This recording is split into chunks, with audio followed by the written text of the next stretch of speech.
రేవంత్ రెడ్డికి BRS working president KTR strong counter ఇచ్చారు. 100 మీటర్ల లోపల పార్టీని బొందపెట్టే సంగతి తర్వాత చూసుకుందాం, కానీ 100 రోజుల్లో అమలు చేస్తామన్న హామీలు ఏమయ్యాయని నిలదీశారు. ముందు హామీల అమలుపై దృష్టి పెట్టాలని చురకలంటించారు. రేవంత్ రెడ్డి లాంటి అహంకార నాయకులను టీఆర్ఎస్ తన ప్రస్థానంలో చాలా మందిని చూసిందని తేల్చి చెప్పారు. మఖలో పుట్టి పుబ్బలో పోయే పార్టీ అని చాలా మంది నీలిగారని, అయినా 2.5 దశాబ్దాలు నిలబడి మీలాంటి వాళ్లను గులాబీ పార్టీ మట్టి కరిపించిందని గుర్తు చేశారు. తెలంగాణ జెండాను ఎందుకు బొంద పెడతావని కేటీఆర్ ప్రశ్నించారు. తెలంగాణ తెచ్చినందుక, లేక తెలంగాణను డెవలప్ చేసినందుక, లేక కాంగ్రెస్ను దొంగ హామీలను ప్రశ్నిస్తున్నందుక అని కౌంటర్ ఇచ్చారు.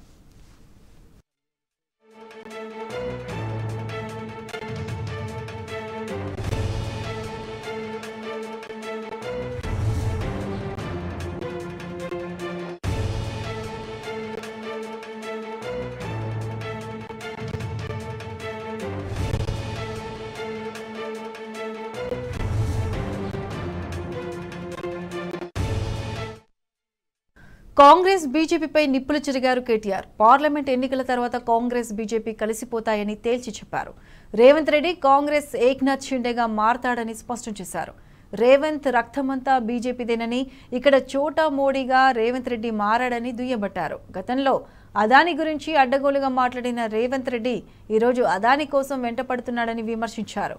స్విట్జర్లాండ్లో రేవంత్ రెడ్డి అదానితో అలై బలై చేసుకున్నాడని, అదాని రేవంత్ రెడ్డి మధ్య ఒప్పందాలు అసలు లోకుట్టు బయటపెట్టాలని డిమాండ్ చేశారు.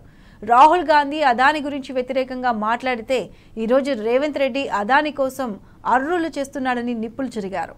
డబుల్ ఇంజిన్ అంటే అదాని ప్రధాని అన్న రేవంత్ ఇప్పుడు ట్రిపుల్ ఇంజిన్గా మారాడని కేటీఆర్ విమర్శించారు.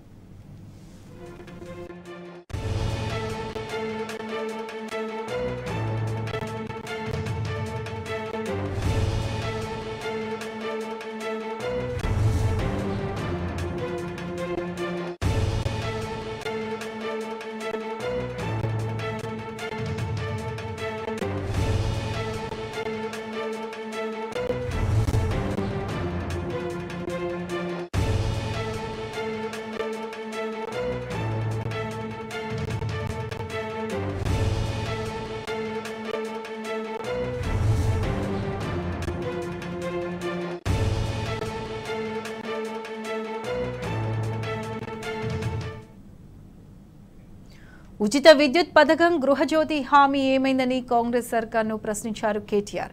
ఈ నెల కరెంటు బిల్లులు ప్రజలు ఎవరూ కట్టవద్దన్నారు. గృహజ్యోతి హామీని నెరవేర్చేదాకా బిల్లులు కట్టవద్దని కోరారు. స్వయంగా ముఖ్యమంత్రి, కాంగ్రెస్ పార్టీ నాయకులు చెప్పినట్లుగానే ఉచిత విద్యుత్ కోసం డిమాండ్ చేయాలన్నారు. కరెంటు బిల్లులు అడిగితే అధికారులకు ముఖ్యమంత్రి మాటలను చూపించాలన్నారు. సోనియా గాంధీ బిల్లు కడుతుందని ముఖ్యమంత్రి ఎన్నికలప్పుడు చెప్పాడని గుర్తు చేశారు. కరెంటు బిల్లు ప్రతులను సోనియా గాంధీ ఇంటికి 10 జన్పథ్కు పంపించాలన్నారు. హైదరాబాద్ నగరంలో ఉన్న ప్రతి ఒక్క మీటర్కి గృహజ్యోతి పథకం కింద ఉచిత విద్యుత్ అందించాలని డిమాండ్ చేశారు. గృహజ్యోతి కార్యక్రమాన్ని వెంటనే అమలు చేయాలన్న కేటీఆర్ కిరాయి ఇళ్లలో ఉండే వాళ్లకు కూడా ఉచిత విద్యుత్ ఇవ్వాలని తేల్చి చెప్పారు. మహాలక్ష్మి కార్యక్రమంలో భాగంగా ప్రతి ఒక్క మహిళకు 2,500 రూపాయలు వెంటనే ఇవ్వాలన్నారు. ఇచ్చిన హామీలను తప్పించుకోవడానికి కాంగ్రెస్ చూస్తే వదిలిపెట్టే పరిస్థితి లేదన్నారు కేటీఆర్.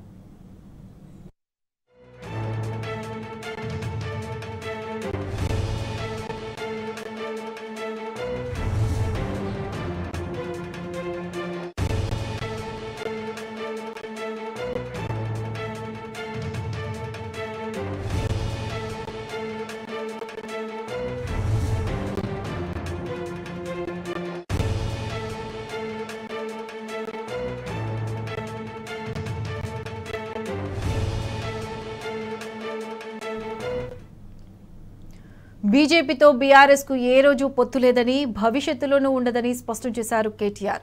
సికింద్రాబాద్ కేంద్ర మంత్రిగా 5 ఏళ్లలో ఏం చేసిండో చెప్పాలని నిలదీశారు.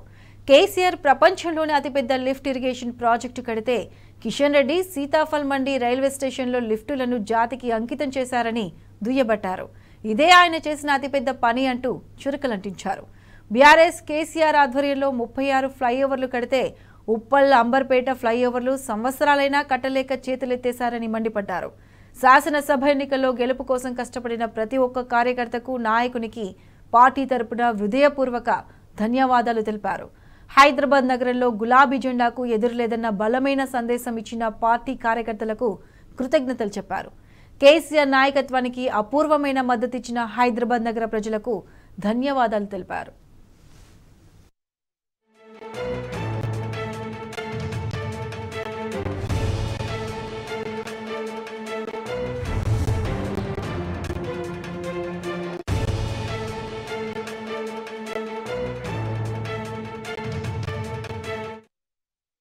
రాష్ట్రంలో బీజేపీని అడ్డుకున్నది ముమ్మాటికి బీఆర్ఎస్ఏనని స్పష్టం చేశారు కేటీఆర్. బీఆర్ఎస్ వల్లనే బీజేపీ సీనియర్ నాయకులు హైదరాబాద్లోని పలు నియోజకవర్గాల్లో పోటీకి వెనుకంజ వేశారని తేల్చి చెప్పారు. అసెంబ్లీ ఎన్నికల ఫలితాలు కేవలం ఒక స్పీడ్ బ్రేకర్ మాత్రమే అని గుర్తుంచుకోవాలన్నారు. ఓడినా గెలిచినా బీఆర్ఎస్ పార్టీ ఎప్పుడూ ప్రజాపక్షమేనని కుండబద్దలు కొట్టారు కేటీఆర్.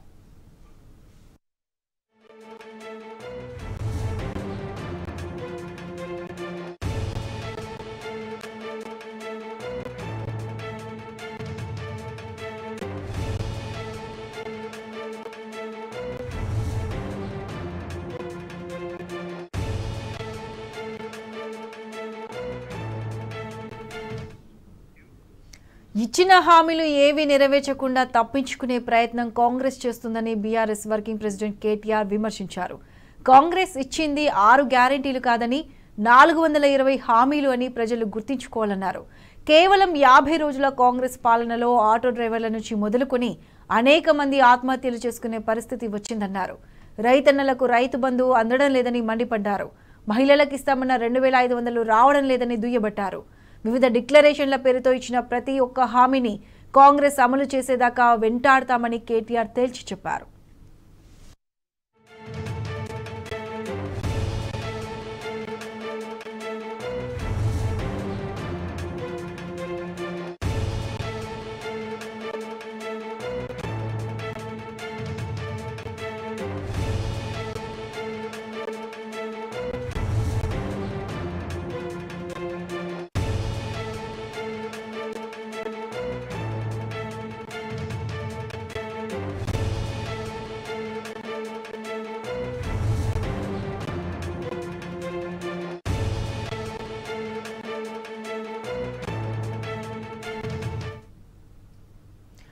పార్లమెంట్ ఎన్నికల నేపథ్యంలో వరుస సన్నాహక సమావేశాలతో కారు జోరు మీదుంది. బీఆర్ఎస్ వర్కింగ్ ప్రెసిడెంట్ కేటీఆర్ ఆధ్వర్యంలో తెలంగాణ భవన్లో ప్రతిరోజు ఈ మీటింగ్లు జరుగుతున్నాయి. ఈ సమావేశాల ఎజెండా ఒక్కటే, లోక్సభ ఎన్నికల్లో గులాబీ జెండా ఎగరేయాలి, తెలంగాణ గడ్డ బీఆర్ఎస్ అడ్డా అని చాటి చెప్పాలి. అందుకోసం పగడ్బందీ కార్యాచరణ ప్రణాళికను రూపొందిస్తున్నారు. క్యాడర్కు దిశానిర్దేశం చేస్తున్న కేటీఆర్ స్వయంగా నేతలు కార్యకర్తలతో 1-to-1 మీట్ అవుతున్నారు. ఏ నియోజకవర్గంలో ఎలాంటి పరిస్థితి ఉందో ఆరా తీస్తున్నారు. అన్ని విషయాలను అడిగి తెలుసుకుంటున్నారు. అదే సమయంలో పార్టీ బలోపేతంపై క్యాడర్కు కేటీఆర్ కీలకమైన సలహాలు సూచనలు ఇస్తున్నారు. సిట్టింగ్ ఎమ్మెల్యేలు లేని చోట తీసుకోవాల్సిన చర్యలపై దిశానిర్దేశం చేస్తున్నారు. బీఆర్ఎస్ ఎంపీలు గెలిస్తేనే తెలంగాణ వాయిస్ను లోక్సభలో బలంగా వినిపించే అవకాశం ఉందని వివరిస్తున్నారు. ఇదే వాదనను ప్రజల్లోకి బలంగా తీసుకెళ్లాలంటూ కేటీఆర్ సూచిస్తున్నారు. అందులో భాగంగానే ఇవాళ హైదరాబాద్, సికింద్రాబాద్ ఎంపీ స్థానాలకు సంబంధించిన సన్నాహక సమావేశం జరుగుతుంది. ఈ 2 లోక్సభ స్థానాల పరిధిలోని అన్ని అసెంబ్లీ సెగ్మెంట్ల నుంచి ముఖ్య నేతలు, కార్యకర్తలు ఈ మీటింగ్కు తరలివచ్చారు. జై కేసీఆర్, జై హో బీఆర్ఎస్ నినాదాలతో తెలంగాణ భవన్ హోరెత్తుతుంది.